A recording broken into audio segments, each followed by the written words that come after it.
ஹரே ராம ஹரே ராம ராம ராம ஹரே ஹரே ஹரே கிருஷ்ண கிருஷ்ண கிருஷ்ண கிருஷ்ண ஹரே ஹரே ஹரே ராம ராம ராம ராம ஹரே ஹரே ஹரே கிருஷ்ண கிருஷ்ண கிருஷ்ண கிருஷ்ண ஹரே ஹரே वाम अंजनी सुथाय विद्मे वायुपुत्राय धीमहि तन्नो हनुमत् प्रचोदयात् वाम दासरथाय विद्मे सीतावल्लभाय धीमहि तन्नो रामः प्रचोदयात् वाम देवकी नन्दनाय विद्मे वासुदेवाय धीमहि तन्नो कृष्णः प्रचोदयात् वाम नारायणाय विद्महे वासुदेवाय धीमहि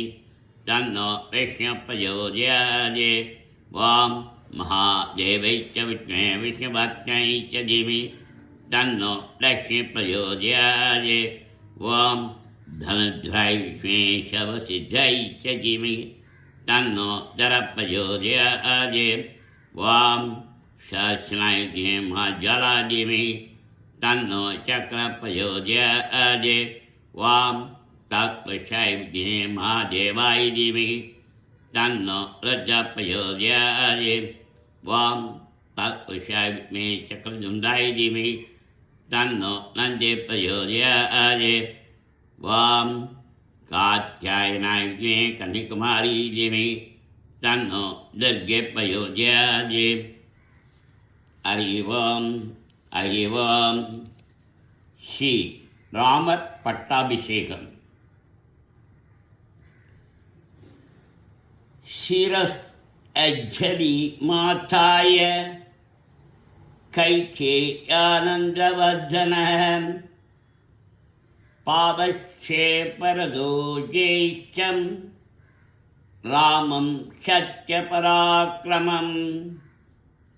பரதன் தலைமேல் கைகூப்பி மகானுபாவரான தன் தமையனை பார்த்து பின்வருமாறு சொன்னார். கைகேயி அந்த வார்த்தைகளை கேட்டு முகமலர்ந்து பரமானம் அடைந்தாள். சுவாமி, தாங்கள் இந்த ராஜ்யத்தை வேண்டாமென்று வனவாசம் செய்ததால் என் மாதாவின் மனத்தை சந்தோஷப்படுத்தினீர்கள். பிறகு சித்திரகூலத்தில் இதை என்னிடத்தில் ஒப்புவித்தீர்கள். ஆகையால் தாங்கள் என்னிடத்தில் அடைக்கலமாய் வைத்த கோசல ராஜ்யத்தை இப்போது தங்களிடத்தில் மறுபடியும் கொடுத்து விட்டேன். ஆனால் நான் கேட்டபொழுது நீ கொடுக்கலாம், அதுவரையில் வைத்து கொண்டிரு. நான் அயோத்தியில் சகல போகங்களையும் அனுபவித்துக் கொண்டு சுகமாய் வசிக்கிறேன். நீயே ராஜ்யத்தை ஆண்டு வா என்று சொல்வீர்கள். பூர்ண பலமுள்ள ஒரு எருது தனியாய் சகாயம் இல்லாமல் சுமந்து வந்த பாரத்தை சிறு கண்டுக்குட்டி சுமக்குமா? அப்படியானால் இதுவரையில் எப்படி ஆண்டு வந்தாய் என்று கேட்பீர்கள். ஆற்றில் ஜலத்தின் வேகத்தை தடுப்பதற்கு மரக்கிளைகள், வைக்கோல், மரம் முதலிய பதார்த்தங்களால் உரியாய் அணை கட்டாவிட்டால் அங்கெங்கே சிறு துவாரங்கள் ஏற்பட்ட அவைகளின் வழியாய் ஜலம் பிரவகித்து முடிவில் அணையை அரித்து கொண்டு போவது போல் இந்த ராஜ்ய பரிபாலனம் சுலபமல்ல. ஆளுகிறவனுக்கு உத்தம குணங்கள் என்ற பலமான அணையில்லாவிட்டால் ராஜ்ய ரகசியங்கள் சீக்கிரத்தில் வெளிப்படும். ஆனால் என்னைப் போல நீயும் பிரஜைகளை உத்தம குணங்களால் வசப்படுத்தக்கூடாதா என்பீர்கள். உத்தம அசுவத்தின் நடைக்கும் கழுதையின் நடைக்கும் உவமை உண்டோ? காக்கை ராஜவம்சத்தை போலாகுமா?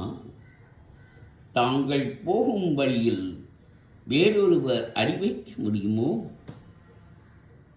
ஆனால் நானும் உனக்கு சகாயம் இருக்கிறேன். நீயே ராஜ்யத்தை ஆண்டு வா என்பீர்கள்.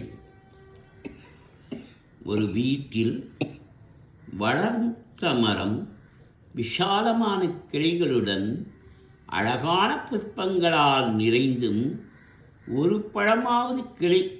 பழமாவது இல்லாமல் இருந்தால் அதை வளர்த்தவனுக்கு என்ன பிரயோஜனம்? நமது பிதா 60,000 வருஷங்கள் வரையில் புத்திரன் இல்லாமல் அசுவமேத புத்திரகாமேஷி முதலிய யாகங்களை செய்து தங்களை பெற்றார். தாங்கள் லோகோத்தமான அனஸ்தாசியமான குணங்களுடன் வளர்ந்து வந்தீர்கள். இந்த ராஜ்யத்தை தங்களிடத்தில் ஒப்புவித்துத்தான் செய்த பிரயத்தனங்களின் பலனை அனுபவிக்கலாம் என்று அவர் நினைத்தார்.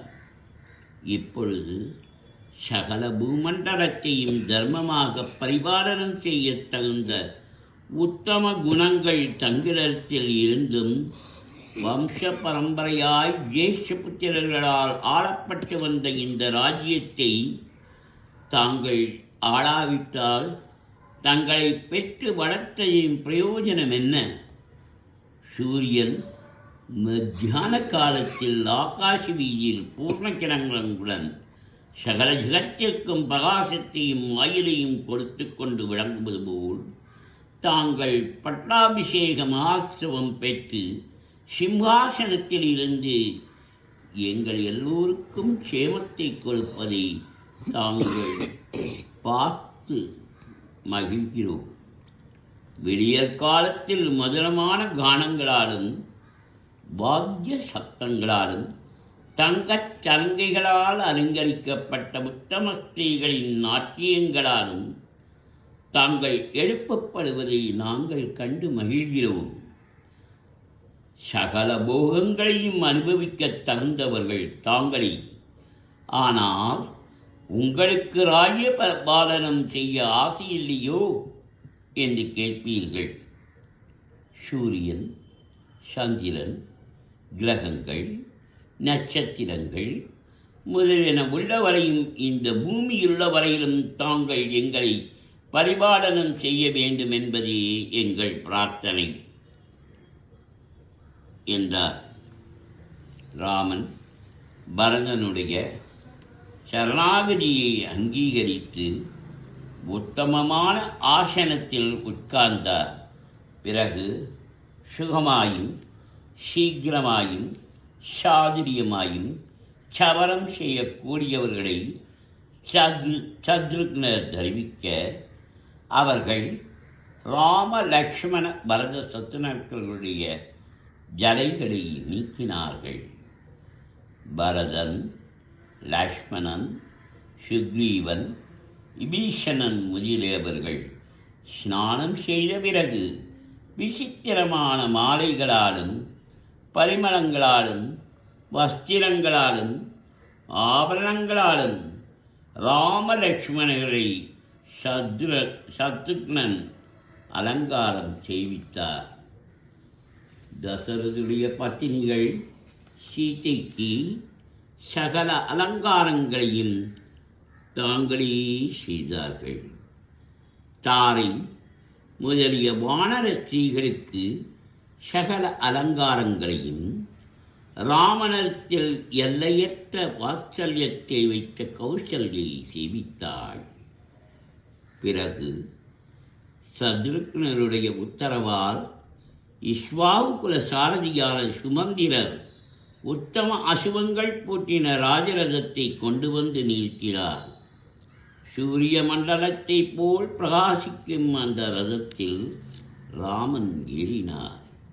சுக்ரீவனும் ஹனுமானும் மகேந்திரனைப் போல தேஜசால் ஜலித்து கொண்டு நேர்த்தியான பக்தராவணங்களால் அலங்கரிக்கப்பட்டு ராமனுடன் போனார்கள். சுக்ரீவனுடைய பாரியைகளும் சீதையும் திவ்யாலங்காரங்களுடன் அயோத்தியை பார்க்க அவர்களுடன் போனார்கள்.